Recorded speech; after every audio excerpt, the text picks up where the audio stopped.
오늘 저는 역전승의 기적을 보라, 그런 제목으로 오늘부터 한 주간 동안 이 주제로 하나님의 말씀을 증거하려고 합니다.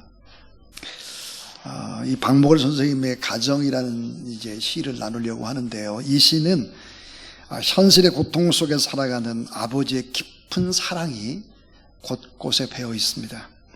가족에 대한 책임감, 그리고 미안함, 굴욕과 굶주림과 추운 인생을 눈과 얼음으로 묘사를 하고, 가정으로 돌아가는 길이 참 무겁고 고단함, 그리고 그럼에도 불구하고 사랑이 절절히 함축되어 있습니다. 가족을 지키는 일은 목숨을 걸어야 하는 일이죠. 그런데 오늘 시에 보면 아버지의 무능함이 또 배어 있습니다. 아버지라는 어설픈 것이 세상에 있다 그랬습니다. 예쁜 자녀들은 강아지라고 묘사하고 있는데 이 시를 한번 보도록 하겠습니다. 가정, 박목월.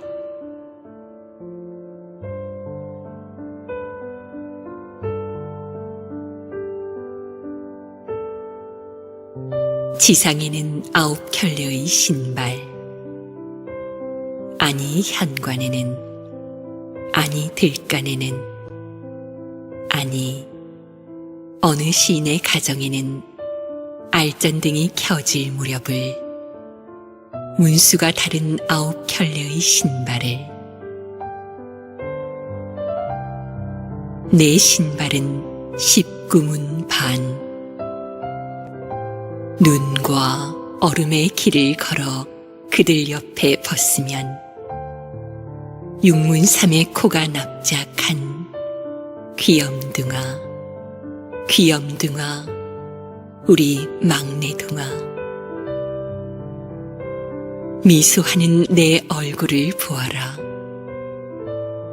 얼음과 눈으로 벽을 짜올린 여기는 지상, 연민한 삶의 길이여. 내 신발은 19문 반. 아랫목에 모인 9마리의 강아지야, 강아지 같은 것들아. 굴욕과 굶주림의 추운 길을 걸어 내가 왔다. 아버지가 왔다. 아니 19문 반의 신발이 왔다. 아니 지상에는 아버지라는 어설픈 것이 존재한다. 미소하는 내 얼굴을 보아라. 이 박목월 선생님이 과연 어떤 분일까가 잘 배어 있는데요. 1939년에 창간된 문예지 문장을 통해서 등단한 청목파 시인 가운데 한 분입니다. 그런데 많은 사람들이 이것은 모르고 있습니다. 이 박목월 선생님은 서울 효동교회 장로님이셨습니다. 그의 어머님은 권사님이셨죠. 신앙이 아주 좋으셨습니다. 그리고 아들은 장남인 박동규 서울대 명예교수가 있습니다. 저는 오늘 성경 말씀을 여러 번 읽으면서 이 박목월의 가정이라는 시가 떠올랐습니다. 이 다윗과 그 부하들이 자녀들을, 또 사랑하는 아내를, 모든 것들을 다 빼앗기는 이런 엄청난 아픔을 겪습니다. 이때의 아버지들은 과연 어땠을까 하는 생각이 들어서 이 시를 읽었습니다. 지난주에 고난 속에 담겨진 하나님의 본심이라는 제목으로 사무엘상 28장 말씀, 하나님의 사람 다윗이 가서는 안 되는 블레셋 땅으로 가게 되고 16개월 동안 어떻게 두려움을 이기지 못하고 현실과 결국은 타협하게 됩니다. 현실과 타협을 하니까 영적으로 암흑지대 속으로 빠져들었고 변질이 된 것입니다. 어떻게 변질이 됐을까? 하나님의 사람 다윗이 거짓말을 합니다. 점점 거칠어지죠. 폭력적이 됩니다. 물질 중심적으로 세상 사람처럼 그렇게 인생을 살아가게 되는 것이죠. 그리고는 사랑하는 자신의 나라, 자신의 조국 이스라엘과 블레셋이 전쟁을 하게 되는 것인데 맨 앞장서서 다윗 네가 블레셋의 편이 돼서 너의 족 이스라엘 치라 하는 이 명령이 떨어졌죠. 외통수에 빠졌습니다. 그런데 하나님께서 개입해 주셔서 결국은 진퇴양난의 상황 속에서 블레셋 방백들의 반대로 블레셋 왕 아기스는 사무엘상 29장 7절에 이렇게 명령을 합니다. 다윗 너는 평안히 돌아가라. 전쟁터에서 싸우지 말고 너의 본거지로 돌아가라. 내가 머무르는 시글락으로 돌아가도 좋다 그랬습니다. 이것은 엄청난 기적이었습니다. 그래서 이 다윗이 기쁨과 참 감사함으로 사흘길을 달려서 다윗과 600명의 부하들은 시글락으로 돌아왔습니다. 이 시글락은 그의 가족들이 머물고 있는 땅이었죠. 그런데 너무나 절박한 상황에 다윗이 넋이 나가고 말았습니다. 엄청난 고통을 보았기 때문입니다. 자, 오늘 이 본문 속에서 우리는 네 가지의 교훈을 이제 얻고자 합니다. 그 첫 번째가 뭐냐면 최악의 위기를 만났다는 것입니다. 최악의 위기. 이런 최악의 위기가 또 반복이 된다. 그것이 인생이다 하는 것이죠. 다윗과 부하들이 블레셋과 이스라엘의 전쟁에 차출되어서 전쟁에 나가 있는 동안에 이 다윗과 가족들이 머물렀던 시글락이라는 이곳이 바로 아말렉 족속에게 급습을 당했습니다. 최악의 위기 속에서 목숨을 걸어야 되고 망연자실을 해야 되는 순간을 맞이했습니다. 집이 다 불탔습니다. 모든 집안의 물건은 다약탈랑했을 뿐만 아니라 더 큰 슬픔은 설상가상으로 모든 처자식들이 다 결국은 적군의 손에 넘어가게 되었습니다. 모든 것이 다 끝나고 쑥대맛이 됐죠. 연기만 자욱한 현장이었습니다. 오늘 성경 본문을 보니까 울 기력조차도 없이 너무너무 울어서 다 탈선했다 그랬습니다. 그러나 이 모든 것보다 더 다윗을 힘들게 했던 것이 있었습니다. 그것은 함께했던 병사들, 피를 나눴던 사람들, 이런 부하들이 이성을 잃고 돌을 들고 다윗을 쳐 죽이려고 하는 반란이 일어난 것입니다. 아말렉의 침탈보다 더 고통스러운 것은 그동안 동고동락하고 함께 목숨을 걸었던 싸웠던 전우들이 반란을 하는 것입니다. 아마 다윗은 인간에 대한 많은 회의를, 아마 수없는 갈등들을 가졌을 것입니다. 자, 여러분, 다윗이 부족하고 연약하고 죄인이지만 그러나 하나님의 사람입니다. 그는 회개하고 하나님 앞에 기도하면서 새 힘을 얻게 됩니다. 그때 하나님의 음성을 듣게 되죠. 두 번째 교훈은 하나님의 음성입니다. 그것은 뭘까? 아무리 어려워도 다시 일어나기를 원하시는 하나님이십니다. 아무리 힘들고 어려워도 다시 일어나라. 그리고 다시 싸워라 하는 것입니다. 다윗은 다시 기도하고 응답을 받고 일어나서 확신을 가지고 자신과 함께한 600명의 군사를 추스립니다. 그리고 아말렉을 추격하기 시작을 하죠. 자, 얼마나 달렸을까? 24km쯤 달려서 부소를 시내해서 또 큰 위기를 또 만납니다. 어떤 위기를 만났을까? 아말렉이 어디에 있는지 찾지도 못하고 달려가는데 24km 달려간 지점에서 부하들이 퍽퍽 쓰러지는 것입니다. 부하들이 얼마나 쓰러지느냐? 200명이 쓰러졌습니다.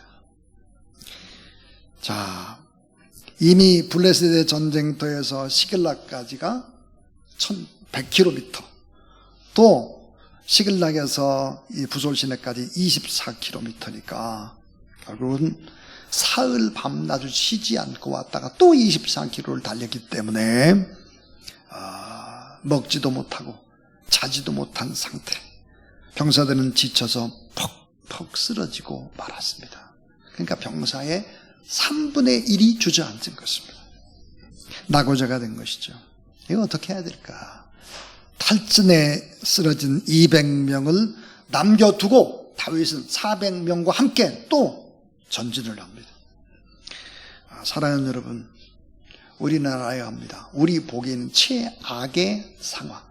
도저히 내 이성과 상식과 내 경험으로는 도저히 안 되는 한계 상황이라 할지라도 그 순간에 하나님이 우리와 함께 하시고 오히려 하나님이 일할 시간이라는 사실을 믿으시기를 바랍니다. 오히려 우리를 변화시키는 최적의 시간, 한계를 뛰어넘게 하는 시간, 하나님을 의지하는 시간, 우리를 더 성숙시키는 하나님의 시간. 너무나 피곤하고 지쳤는데 그 시간 하나님이 일을 하시는 것이죠. 이 같은 위기가 반복되는 것이 세상입니다. 그럼 이 땅의 유일한 희망이 뭘까? 이 땅의 유일한 희망. 여러분 어떤 희망을 가지고 이 위기 상황을 대처해 나갔습니까? 살아야 한다, 나는 살아야 한다라고 하는 책이 있습니다. 21세기 북수에서 나왔는데 저자는 마르틴 그레이입니다. 폴란드계 유대인인데요, 유대인들의 격리 지역을 게토라고 하는데 이 게토에 대한 여러 가지 얘기를 해줍니다. 그 속에서 생활은 끔찍했다 그래요. 저자는 끝내 죽음의 수용소에 끌려가는데 운 좋게도 독일군에게 차출됩니다. 그래서 생명을 건지죠. 그러지만 차출된 그의 역할이 뭘까? 가스실에서 죽은 유대인의 시신들, 동료들의 시신을 나르는 일입니다.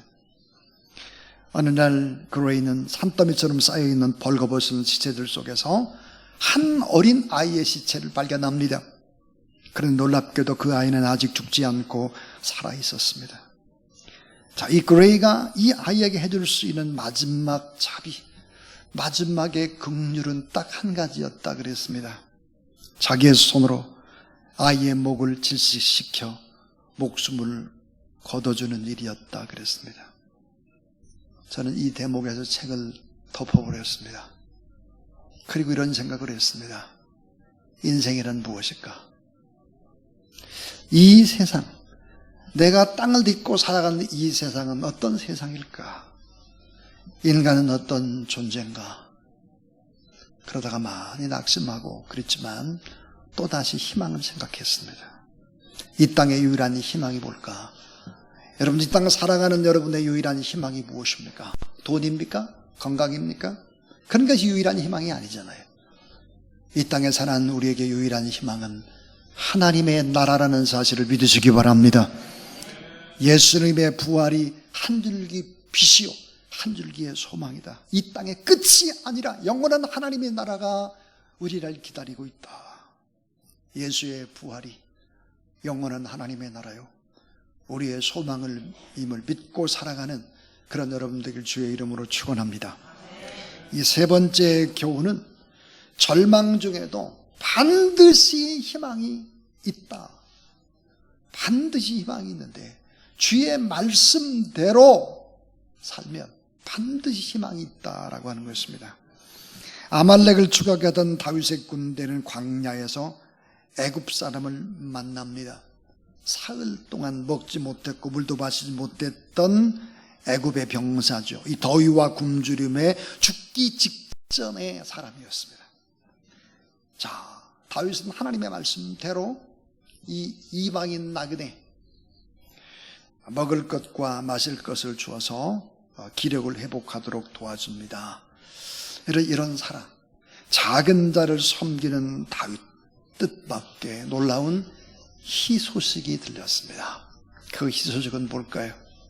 그것은 바로 애굽 사람의 입에서 자신은 시글락, 다윗의 본거지를 습격한 아말렉 군대의 한 사람이었다.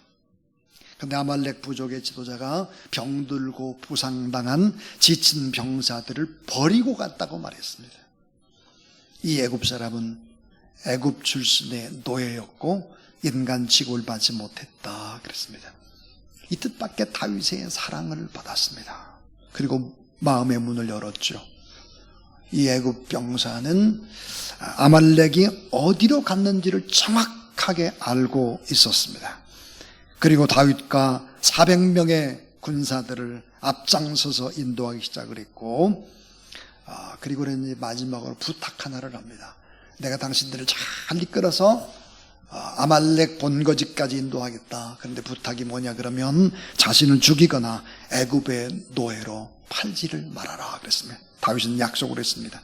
걱정하지 마라. 내가 반드시 너의 목숨을 보장해 주겠다. 이렇게 약속을 합니다. 자, 여러분 참 이상하죠? 아말렉 군대의 지도자는 어때요? 다윗과 반대였습니다. 병들고 지치고 써먹지 못하니까 버렸고, 병들고 지치고 힘드는 이 병사를 다윗은 거두어 주는 것입니다. 생판 모르는 남이고 심지어 적군이지만 약자를 돌보는 다윗의 리더십, 이것이 어때요? 전투의 흐름을 완전히 바꿔놓습니다. 섬김의 리더십, 하나님이 귀히 여기고 축복해 주시죠. 우리는 세상을 의지하고 바라보는 사람들과 조금 하나님을 바라보는 사람들, 하나님의 나라를 바라보는 사람들의 삶은 달라야 하는 것입니다. 다윗이 약하고 죄도 짓는 사람, 참 실수하는 사람이지만 하나님이 사용하는 이유가 반드시 있습니다. 그것은 뭘까? 성경대로 살기 때문입니다. 성경대로 회개하고 성경대로 작은 자를 품는 것이죠. 마지막 네 번째는 완벽한 역전승의 기적을 하나님이 주시는 것입니다. 완벽한 역전승의 기적.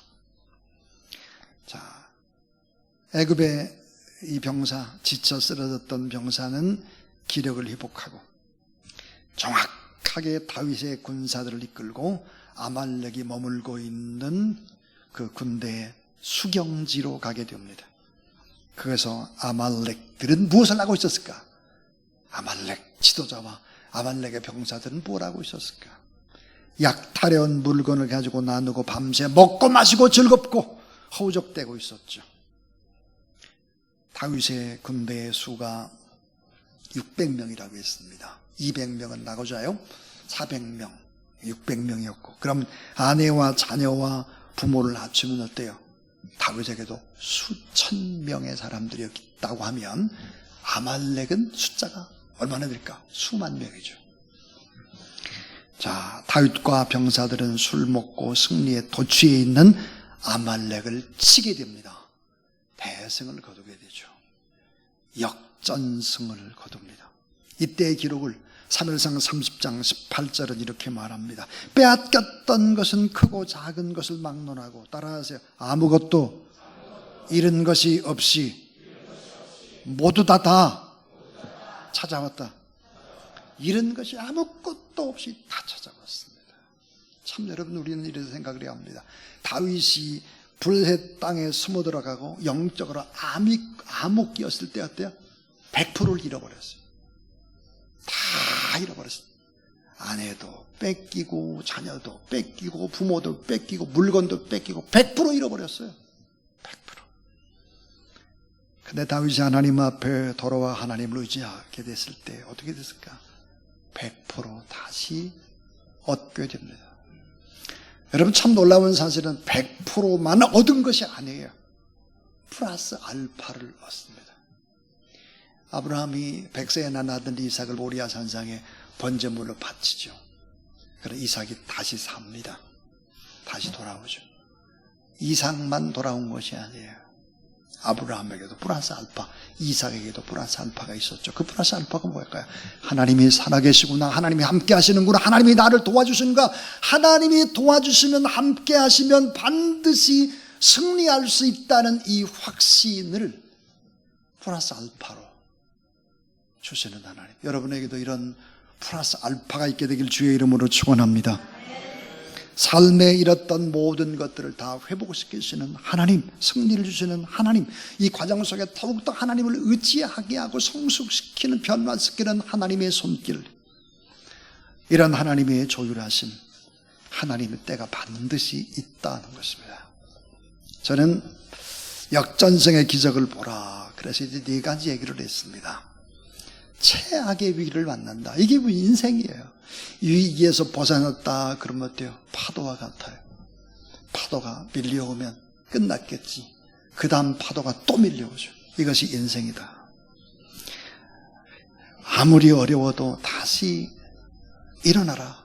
다시 용기를 가지고 희망을 가지고 다시 일어나서 싸우기를 원하시는 하나님. 절망 중에 반드시 희망이 있다. 그 희망은 뭘까? 하나님의 말씀을 붙잡으면 반드시 아무것도 아닌 데서 희망이 일어나기 시작을 합니다. 다 병들어 지친 애굽의 병사, 버려두고 간 사람, 그 한 사람이 결국은 승리의 물꼬를 트기 시작을 하죠. 완벽한 역전승의 기적. 하나님이 뜻대로 할 때 하나님 그런 기적들을 우리에게 만들어준다 그랬습니다. 그런데 성도들에게 있어서 중요한 것은 정말 승리보다 더 중요한 것이 있습니다. 그것은 뭘까요? 세상 법칙과 세상의 원리를 거부하는 것입니다. 그리고 성경적인 방법, 성경적인 리더십을 발휘하는 것이죠. 자, 다윗이 이제 엄청난 수만 명이 아말렉을 다 쳐버리고 많은 노획물을 가지고 돌아왔습니다. 어떻게 했을까요? 참 오늘 이 성경 본문을 대하면서 악한 사람은 어디에나 있다는 거예요. 적군에만 악한 사람이 있는 것이 아닙니다. 이스라엘의 병사들 사이에도 악한 사람이 있죠. 자기 뜻대로 안 되면 어때요? 돌을 들어서 다윗을 치려는 사람. 이 사람들이 또 나타납니다. 전리품을 분배할 때 200명의 낙오된 병사들 어떻게 할까? 여러분 다 지쳐 푹푹 쓰러졌던 200명의 낙오자들. 이 낙오자는 죄책감과 열등감과 죄송스러움이 있었을 것입니다. 400명의 사람들은 피 흘리고 싸우고 고생을 했는데 어떻게 똑같이 나눌까? 이 전리품을 똑같이 나눌까? 그래서 어떤 사람들은 이렇게 말했습니다. 약한 자와 불량배들이다 그랬어요. 그러니까 차등을 주자는 거예요. 이런 사람을 성경은 가리켜서 불량배라 그랬습니다. 위기가 닥치면 마음을 바꾸고 승리하게 되면 교만해지는 사람들, 불량배죠. 그러나 다윗은 이런 악한 자, 불량배들 이 주장을 단호히 거부합니다. 그리고 하나님의 사람답게 동일하게 분배한다. 싸움에 나갔던 사람이나 지쳐 쓰러진 사람이나 똑같이 전리품을 배분하는 것입니다. 그런데 여러분 이것도 역시 하나님의 말씀에 순종한 것이죠. 민수기 31장 27절에 보니까 그 얻은 물건을 반분하여 그 절반은 전쟁에 나간 군인들에게 주고 절반 회중하게 주고 그랬습니다. 그러니까 이 말씀을 다윗은 율법의 말씀을 잊지 않고 그대로 적용을 한 것입니다. 자, 여러분 분배의 문제, 나눔의 문제는 그때나 지금이나 아주 예민한 문제입니다. 자, 세상의 정치나 경제 다 예민한 문제, 분배의 문제죠. 근데 다윗의 리더십은 위기 속에 빛납니다. 왜? 하나님의 말씀대로 하니까. 근데 이 위기 속에서도 이 다윗은 또 하나 놀라운 일들을 행하는데 유다 지역의 장로들과 받은 것을 나누기 시작을 합니다. 지금 전쟁통인데 유다 지역의 장로들, 그들을 다윗의 친구라고 불렀습니다. 다윗을 늘 위해서 기도해주는 사람들, 그런 사람들도 똑같이 싸움하는 사람과 같다고 본 것이죠. 그리고 그들도 또 나눕니다. 망명객의 신분으로 도망을 다니면서도 다윗을 위해 기도하는 숨은 일꾼들을 잊지 않는 그런 사람이죠. 다윗은 광야에 있으면서도 항상 무슨 생각을 할까? 왕의 생각을 하고 왕의 마음으로 남을 도우며 특별히 작은 자를 섬겼다 그랬습니다. 사랑하는 여러분, 오늘 우리가 누구일까요? 오늘 우리는 왕 같은 제사장이죠. 왕 같은 제사장이라는 것은 뭐예요? 로얄 패밀리입니다. 오늘 우리가 왕의 생각을 하고 왕의 마음을 품고 작은 자를 도우며 섬기는 그런 여러분 되길 주의 이름으로 축원합니다. 이렇게 얘기를 하면 어떤 사람들은 지금 저도 어렵습니다. 제 코가 석자입니다. 이렇게 말하는 사람이 있고, 우리 가정도 어렵고 교회도 빚이 있는데 무슨 선교고 무슨 구제냐, 이렇게 말하는 사람도 있을 것입니다. 지금 내가 가지고 있는 것을 나누지 못하면 평생 못 나누는 것입니다. 자, 광야의 도망자 신세이면서도 다윗은 나누는 삶을 살았습니다. 흘려보냈습니다. 축복의 통로가 됐습니다. 여러분이 축복의 통로가 될 수 있길 주의 이름으로 축원합니다.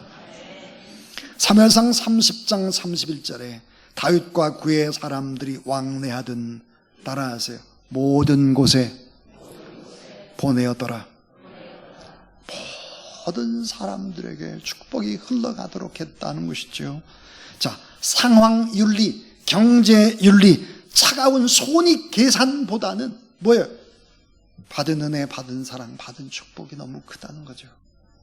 오늘 우리 인생을 돌아봐야 합니다. 누구를 원망하기에 앞서서 내가 억울하다, 내가 땀 흘리고 너무 많이 애썼는데 이게 뭐냐, 이렇게 생각하기 이전에 내가 받은 은혜 얼마나 크냐, 내가 받은 사랑이 얼마나 크냐, 내가 받은 축복이 얼마나 더 크냐를 생각해야 합니다.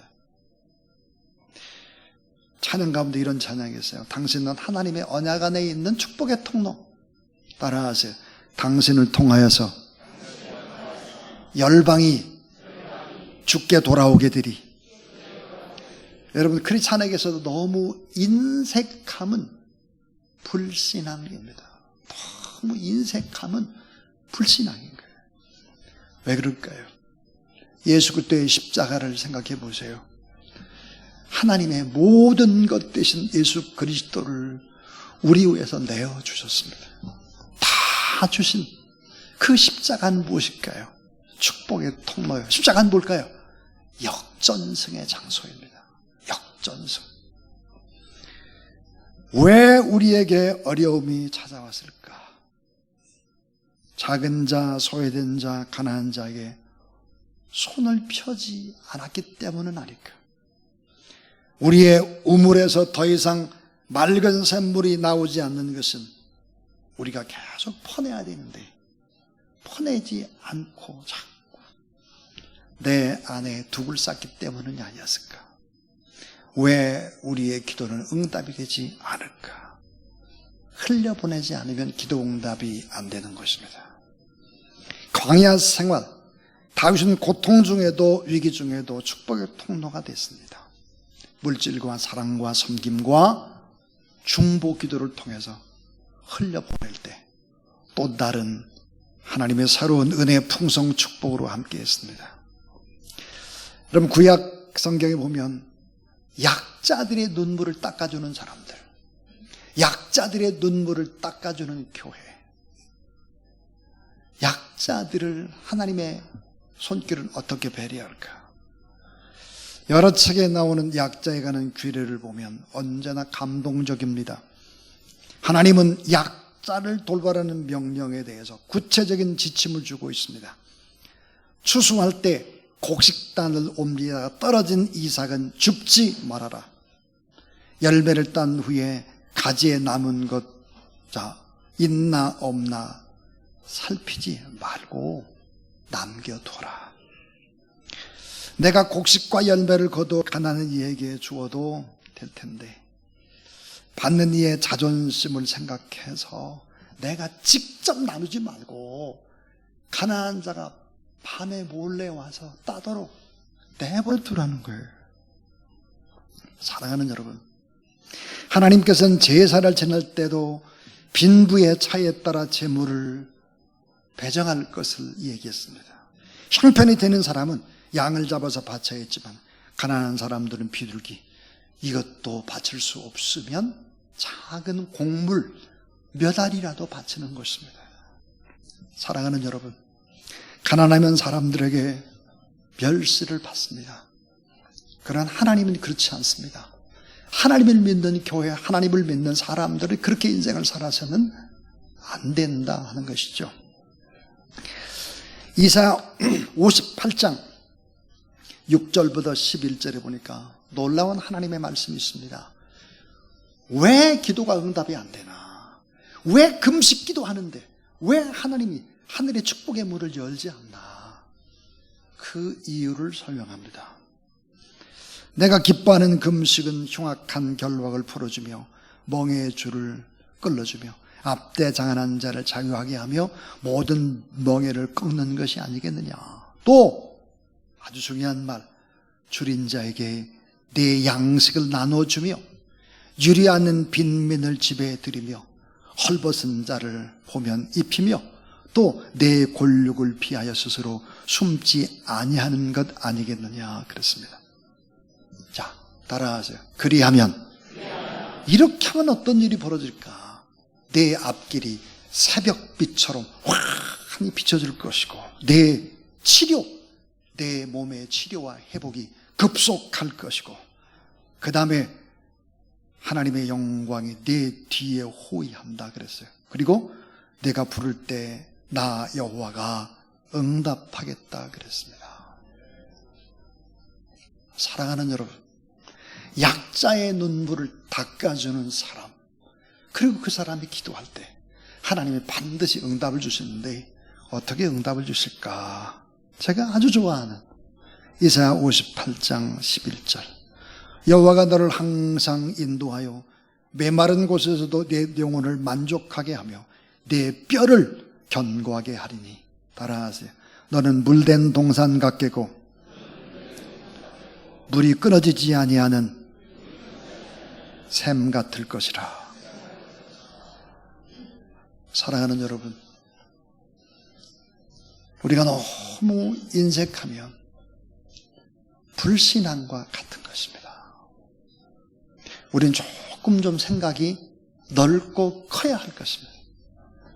넓고 커서 왕의 생각, 왕의 마음을 가지고 나라와 민족을 보고 이 지구촌에서 벌어지는 세계의 여러 가지의 전쟁이나 또 북한이다, 또 우리는 늘 가까이에 고통받는 사람들이 있습니다.